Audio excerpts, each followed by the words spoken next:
So it is March 9th, and I don't know if y'all remember, but exactly 1 year ago today, I got my permanent colostomy. And I wanted to talk about just a small reason on why I got it and how life-changing it has been for me. So the big reasons why I got the colostomy was due to the fact that I had got diagnosed with Crohn's disease, ulcerative colitis, and perianal Crohn's disease in January of 2017, which has now been about 9 years since that date of living with Crohn's disease. But over the course of those years, now lived with a permanent bag on me for over one of those years. The main big reason why I got it was due to the fact that my Crohn's, my UC, and my PCD caused me a bunch of problems. It caused me bowel perforations, sepsis, septic shock, needing TPN dependency for an entire year, pain, vomiting, fecal vomiting, bowel obstructions, and that's not even naming it all. I've spent countless of hospital trips just for my bowels alone. And then what didn't make it better was I got my spinal cord injury, my most recent one, in September of 2021. So now, at this point, my bowels had become completely neurogenic, and I had to fight all those challenges, now completely paralyzed from about here down, which is very very challenging. So this now meant that I had to do what is known as a bowel program, and this consisted of, for me, an NME's suppository, a DRS, which is digital rectal stimulation via a glove and a finger doing a swirling motion. That was my relentless program that I had done for 3 years and 6 months before I decided. Now, I will tell you, when I decided to get the bag, I wasn't in an active Crohn's flare. I was actually in remission. This bowel program took me 3 hours a day. I had anal fistulas around the area, so when Matthew tried to manually evacuate stool, he couldn't do it because of the anal fistulas was deep and right there that his finger couldn't go deep enough to manually evacuate my bowel. And so at that time, on March 9th of 2025, I was just tired of the bowel program, so I wanted it to be over. I didn't, start looking it up on March 9th and immediately say, oh yeah, I want this. No. It took many months of me deciding it and trialing it, wondering, will this be a good option for me? Am I okay to get it? The surgeries I got was a subtotal colectomy, a sigmoid colostomy, and an APR. For the APR, they removed my rectum, my surrounding tissues, but in my case, my transverse and descending colon were too badly damaged that they actually removed my rectum, my surrounding tissues, my transverse colon, and my descending colon. But what I'm meaning to a total colectomy, I didn't have a protocolectomy.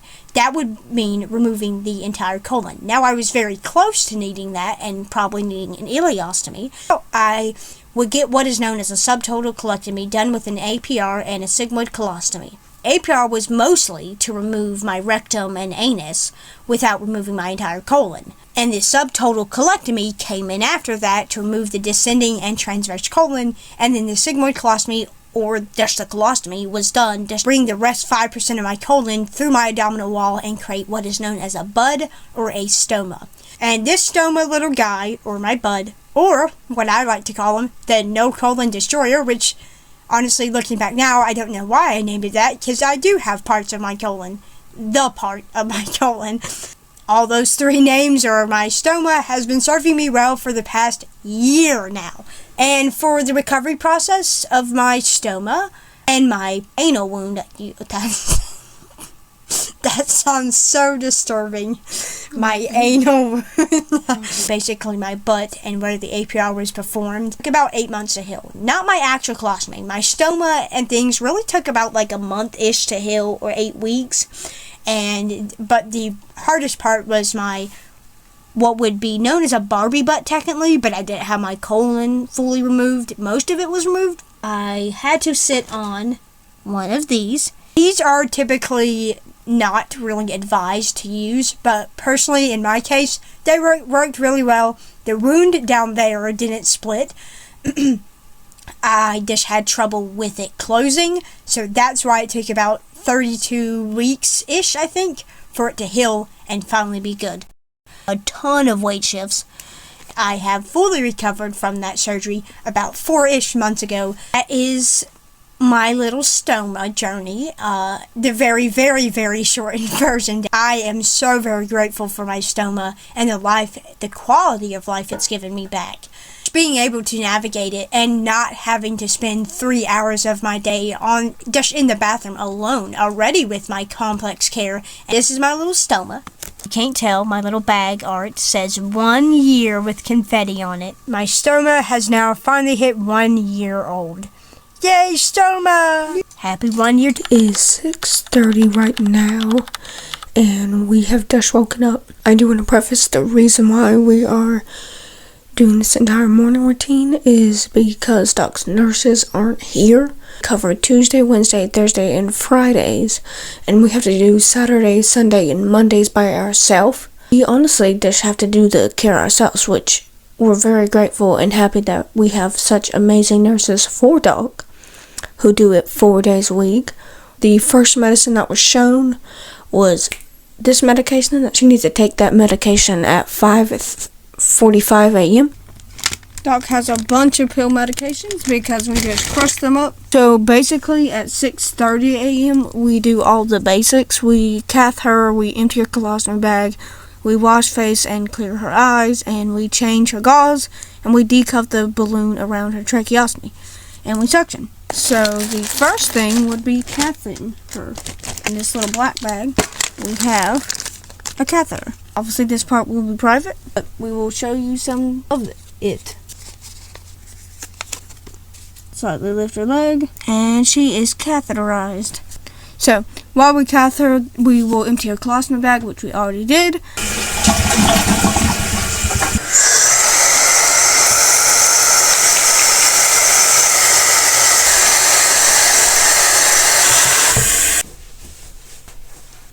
We change her trach gauze, and then we will put a new gauze.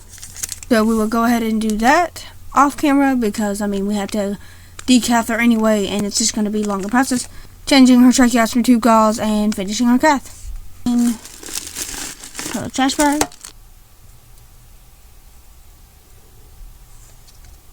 There we go. Doc takes a lot of damn meds in the mornings. Doc takes 3 of these. Tizanidine. Her second one is Cortef, and her third one is Florinef. And because she can't swallow pills orally, we do crush them up. There we go. We are going to crush these bad boys up, and we're going to put them through here. Tizanidine, Cortef, Florinef. So we crush these pills up with this syringe, or just a little bit more powdery than others. So we just gotta mix these one by one, and then we just put them in the syringe with water. There we go. This is her Tizanidine. This is what Tizanidine helps with. This helps with her spasms and her tightness in her entire body from her neck down. The second one is her Cortef. This one basically helps with her Addison's. The last one is Florinef, also a med for her Addison's disease. And that is all her AM meds for 6:30. The AM meds now at 6:45 AM are the ALS meds, which she has her Riluzone, she has her Edaverone as well. So we put the Edaverone via her tube. She could swallow it back then, but it's gotten too thick for her to swallow now. Obviously, you see they are very big pills. We will crush it.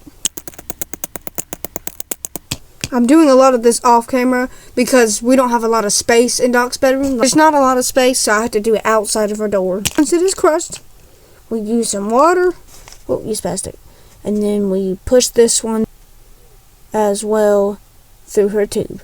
Her levothyroxine is in the kitchen in a cabinet, and aside from levothyroxine, which is in her cabinet, would be Flutexin, Citracel powder. She takes 5 more meds, technically 6.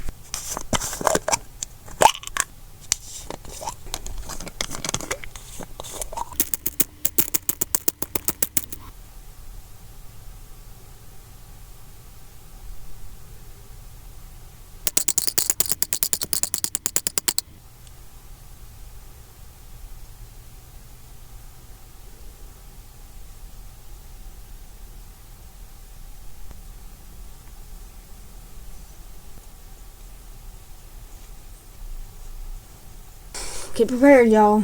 We gotta do her lungs. So, this is where things get fully busy aside from the pill meds. We kind of sit her up to do these because she cannot be lying down. So, we grab her by her hips and slide her.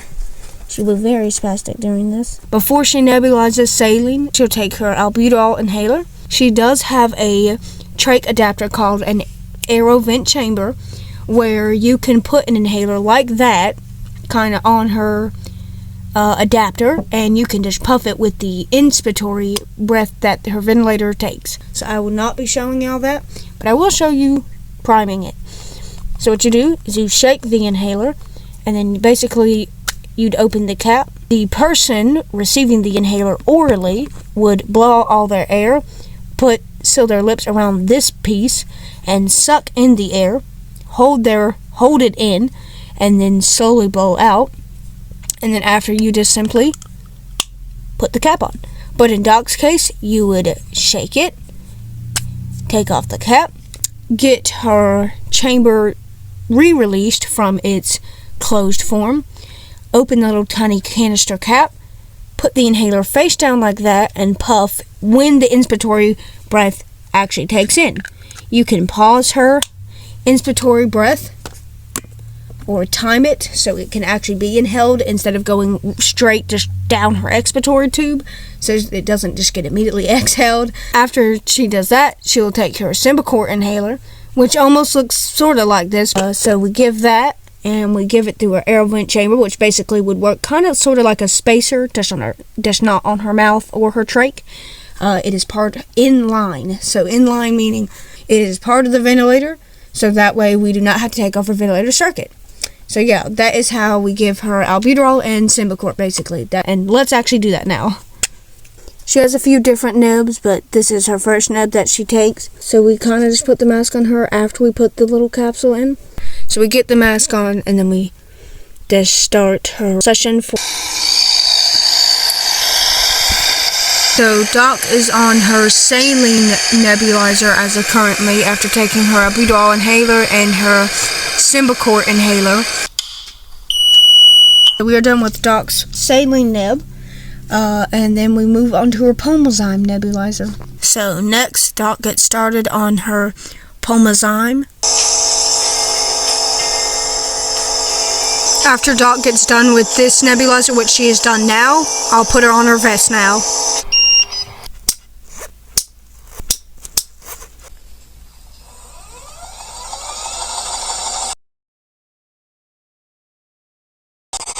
So I'm on the vest, and I do this for about 30-ish minutes or so.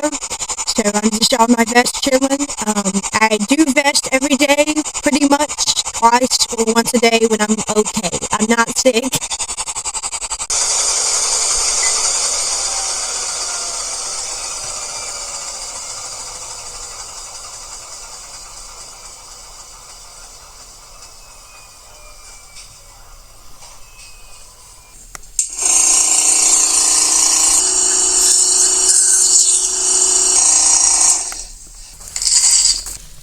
So that was my entire vest treatment. That right there is called an HFCWO vest,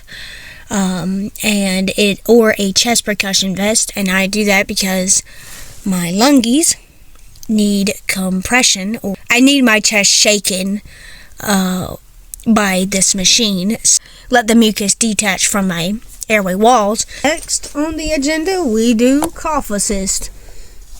About 4 cycles of it, so that would mean 4 cycles through this machine would be about 4 coughs.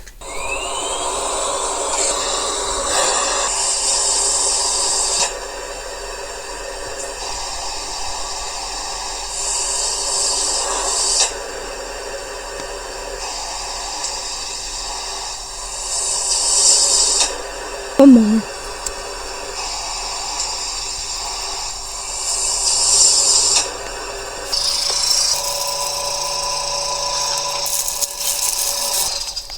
Right now, I am good to just chill sort of in bed still, because at this point, naturally, I would be nebulizing Casten. That cycle of Casten yet. Simply skip that, and at 8:30 right now, I will do 1 weight shift, and I will get section number 4, and I will get 1 mitodrin dose. Basically, to weight shift her. And because she's been lying on her back, we will attempt to roll her on her side now. What we do is we kind of grab her waist a little bit, and we turn her legs over, and then we turn her to her side. Her legs will be spasming. Slightly put it under her. We do a little hole instead. Sometimes we'll put a mat under her hip or under her feet. At her feet. We will then add our mat.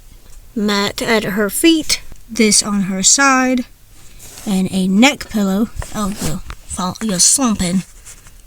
And then a neck pillow at her head. This is how an entire weight shift looks like. She'll stay here for 10-ish minutes, and then we'll suction after because moving her causes her mucus to move. And then after Doc's 10 minutes is over, we just simply remove the mats.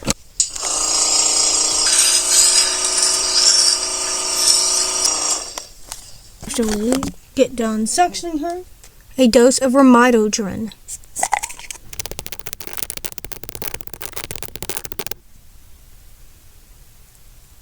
How we check her blood sugar is we kind of use the pad of her thumb, and we prick it, we put it on her. So it is good. Okay, now we give her lopramide. So once again, remove the medicine cap. We put it through her feeding tube. Lopramide is basically just slows my transit time, so all the food that goes through here doesn't come out through here so quick. I take 3 more of my meds. Okay, I take Zinpep, I take Jerry Care Cranberry, I take Trikafta. Specifically for the Trikafta ones, me and Matthew just put all the pills, the blue and orange pills, in the one thing. Personally, for me, I do take 2 of the orange ones. We'd open the pill bottle, take out 2 orange ones. But I do need to take Zinpep first because Zinpep is my pancreatic enzymes medication that we have, and put it in here. I put her Zinpep enzymes in there, and then we hook it to her feeding tube. She has her G-tube bolus feed through the medicine port, if you see on her schedule, and put it through the medicine port.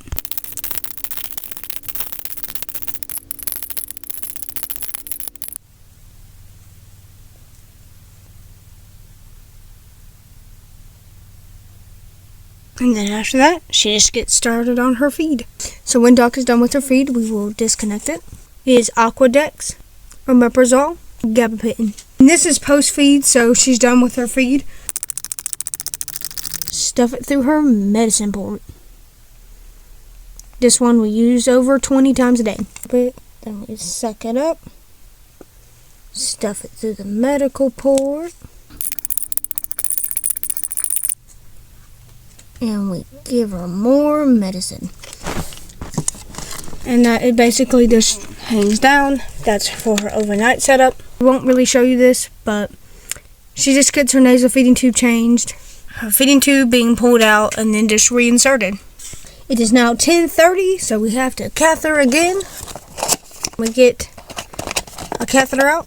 Give her the cath like normal, and we don't need to show you this part. Do a weight shift now.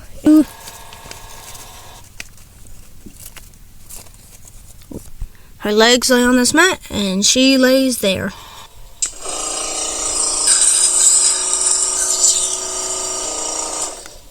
basically we transfer Doc into a wheelchair, and then we just kind of grab her. So I just have Doc, then I just plop her in her chair, trying to get Doc adjusted.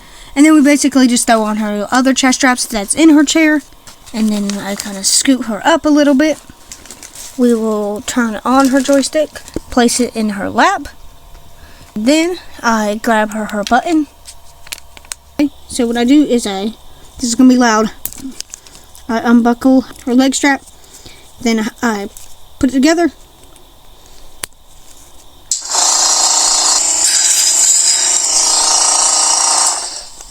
Now I do my ROM in my chair.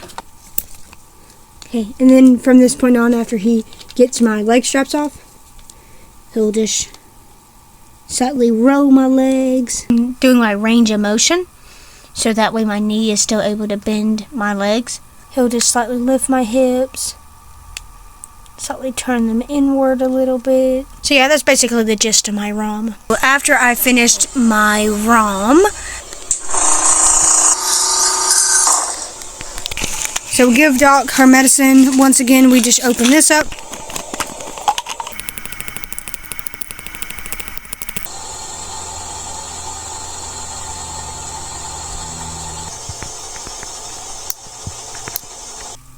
That's the final reading. Come on.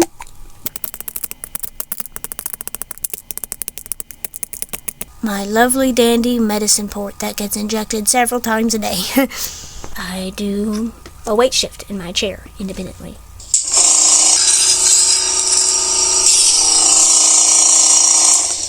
So the clips that you just seen or have been seeing for a long time, I do acknowledge that this weekly vlog is very long. I tried to film my entire day routine, so we ended up with this vlog being so long only fitting my morning routine.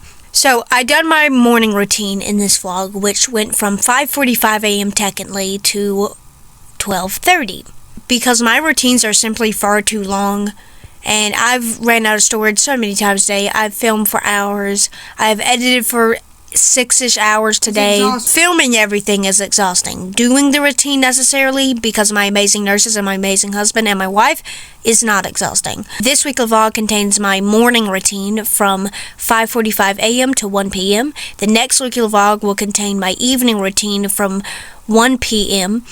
to 7 p.m. Then the next weekly vlog after that one will contain my night routine, which is from 7 p.m. to whenever I go to bed, so around like 11-ish, and some a.m. hours when I do other things. So yeah, that's a full rundown. I appreciate you all so much for watching this very, very long weekly vlog. I really do. Thank you all so much for watching, and I will see you for next week's weekly vlog. Thank you all so much for watching. Bye-bye.